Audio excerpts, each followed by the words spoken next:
Fala pessoal, sejam muito bem-vindos aqui ao canal. E quais são as 3 melhores ações para você investir o seu dinheiro aí em outubro? Vou falar um pouquinho sobre isso com vocês hoje, mas vocês estão vendo aqui que eu estou num cenário um pouco diferente, porque eu vim para Minas Gerais, peguei o meu carro lá em São Paulo, estou aqui em Belo Horizonte agora, porque vocês sabem que eu tenho uma parceria junto com a Toro Investimentos e eu estou aqui com uma economista do time de análise da Toro justamente para falar sobre essas melhores ações, tá? Então, estou aqui com a Paloma Brum. Paloma, seja muito bem-vinda aqui ao canal. Obrigada, Ricardo. Muito bom estar aqui compartilhando esse momento com você. Fico muito feliz também. Então vamos agora falar sobre essas 3 principais ações, mas antes também falar um pouquinho sobre o cenário de investimentos como um todo, né? O que você está olhando aqui, o que você está vendo do cenário como um todo? Certo. Ricardo, não dá para falar do cenário de juros baixos, que já vinha acontecendo mundo afora essa tendência antes mesmo da pandemia. Então, isso é algo que, inclusive, ajudou um pouco as economias de modo geral, porque tanto as famílias encontraram um crédito num patamar mais baixo para lidar com as situações um tanto mais difíceis nesse período mais crítico, quanto também empresas, empreendedores conseguiram acessar financiamentos para manter pelo menos uma parte dos seus investimentos também com um custo menor. A dívida é mais baixa, né? Com a taxa básica de juros ali embaixo, né? A dívida fica um pouquinho mais barata. Exato. Então isso acabou sendo um elemento que ajudou bastante as economias mundo afora. Agora, quando nós olhamos para o cenário Brasil, nós temos juros baixos nesse momento, contudo, o investidor deve estar acompanhando aí bastante volatilidade nos ativos de risco, bolsa, nos mercados de câmbio e juros futuros também. E por que isso? Nós temos uma volatilidade externa, um tanto ligada ao cenário pré-eleitoral nos Estados Unidos e também a expectativa de aprovação de um novo pacote de estímulos à maior economia do mundo. Então, isso acaba puxando negócios mundo afora. Então, o mundo fica atento a esse tipo de estímulo econômico nos Estados Unidos. Por aqui, internamente, nós temos visto ao longo ali desde agosto que a questão fiscal ganhou holofotes no Brasil. E por quê? Nós temos esse ano um gasto extraordinário público que veio para poder ajudar nesse cenário mais crítico de pandemia. Um deles foi o gasto com o auxílio emergencial e alguma outra tipo de ajuda às empresas para manter empregos e aí minimizarmos o impacto sobre o desemprego de modo geral no Brasil. Mas teve um custo alto, né? Teve um custo alto. Então, o Brasil ele já vinha apresentando déficit primário desde 2014, no entanto, esse ano esse gasto explodiu. Então, essa é a preocupação dos investidores, como que o governo vai mostrar que ele tem capacidade para honrar com essa dívida e para continuar tomando crédito também no mercado. Então, isso acaba gerando uma série de incertezas. O governo quer fazer agora o Renda Cidadã, que é um programa que vai ser basicamente ampliar os beneficiários do Bolsa Família, mas isso vai custar mais caro.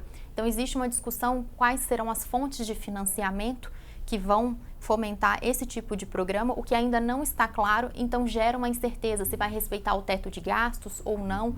Então, o governo ele precisa fazer sinalizações positivas para que o mercado entenda que esses juros baixos ainda fazem sentido.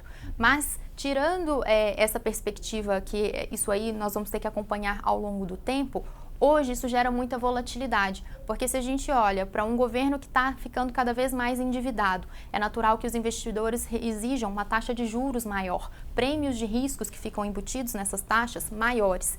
E isso acaba fazendo com que a gente veja as curvas de juros futuros aumentando, ou seja, uma possível Selic mais alta ao longo do tempo, cada vez mais alta, e também tem um movimento que acaba pressionando o dólar, porque os credores, ao analisarem o risco de emprestar para o Brasil, eles percebem que essa taxa de juros está muito baixa, eu quero um prêmio maior. E aí acabam tirando dinheiro da economia brasileira e quando eles fazem isso, demandam mais dólar e acabam pressionando também o nosso câmbio para cima, ou seja, o real fica mais desvalorizado face ao dólar, que é um movimento que a gente tem acompanhado não só ao longo do ano, mas também ao longo desses últimos meses. Então, essas incertezas acabam pressionando o dólar, a gente fica com um dólar mais caro por aqui e com uma perspectiva de que os juros aumentem. Embora ainda assim, o Brasil tende a permanecer com juros baixos por mais tempo, principalmente se o governo conseguir endereçar bem a questão de a partir de que momento que a dívida líquida em relação ao PIB brasileiro começa a cair, que é isso que ainda não está claro e está preocupando bastante os credores, que são aqueles que emprestam dinheiro para o governo brasileiro. Tá, muito bom. Então a gente vê que esse cenário aí tem volatilidade, tem juros baixos, tem dólar alto, né? Eu costumo brincar aí que o dólar alto veio para ficar, os juros baixos também vieram para ficar. E assim, dentro de toda essa análise, porque isso é importante a gente dizer aqui para o público, né? Que embora tenham pontos positivos acontecendo nesse momento, pontos negativos, sempre existem oportunidades de investimento em todos os cenários. O que é importante saber? Momento é de dólar alto, então tem um jeito de investir. Momento é de juros baixos, então vamos para esse. A gente costuma sempre falar muito da carteira diversificada, né? Isso. Você falou sobre a curva de juros, então o Tesouro Direto sofreu muito esses dias com essas questões, né? Essa curva de juros afeta diretamente os títulos da renda fixa. Então, essa análise completa, macro, ela é muito importante para tomar as decisões de investimento, né? Sim. E eu acho que a gente poderia até falar agora, então, da Bolsa mesmo, quais que são essas recomendações da equipe de análise aqui da Toro? Vamos falar? Certo. Bom, para os investidores que querem proteger uma parte da sua carteira a essa volatilidade no câmbio, papéis de exportadoras são bastante atrativos. E aí eu chamo a atenção nesse momento para os papéis da CSN, que é uma siderúrgica, e ela se beneficia, além da alta do dólar, também do preço internacional do minério de ferro, que nós vemos acompanhando ao longo desse ano, crescendo expressivamente. E apesar do momento de pandemia, que houve uma queda forte na demanda pela commodity, o preço dela já se recuperou. A China tem investido bastante em infraestrutura, estimulado bastante Parece esse que a China segmento. já se reergueu de novo, né? Sim. De todo esse problema da pandemia, né? Exato. E quando a gente olha alguns dados, inclusive já superou o período pré-pandemia. Então ela vem com bastante vigor. E aí, o que acontece? Acaba demandando mais minério de ferro também, então isso beneficia uma companhia como a CSN. Então, se o investidor ele olha para o cenário brasileiro e se sente inseguro de colocar toda a sua exposição aqui dentro, ele ainda assim pode investir numa empresa brasileira, mas que tem essa exposição ao mercado exportador. Não, isso que você está falando é excelente, né? Então, quando a gente fala, por exemplo, de diversificar a carteira, pensar em ter um pouquinho em dólar, existem várias opções. Tem os BDRs, tem investir lá fora, tem comprar dólar, tem algumas opções, mas tem esse exemplo que a Paloma está trazendo para a gente. Se você comprar uma ação, como por exemplo da CSN, que é brasileira, mas ela está exposta ao dólar, né? O lucro dela vem em dólar, né? Ela vende para o mercado internacional. Então você tem um pouquinho de exposição em dólar também, né? Não deixa de ser uma boa opção. Sim. Bom, além de CSN, que se beneficia desses movimentos que a gente acabou de comentar, existe um movimento interno aqui no Brasil também, e aí eu faço uma conexão com o cenário macro que a gente acabou de ressaltar. Juros mais baixos têm favorecido o setor de construção civil. Então, várias empresas têm se beneficiado desse movimento, e uma que eu tenho chamado bastante a nossa atenção na equipe de análise é Duratex.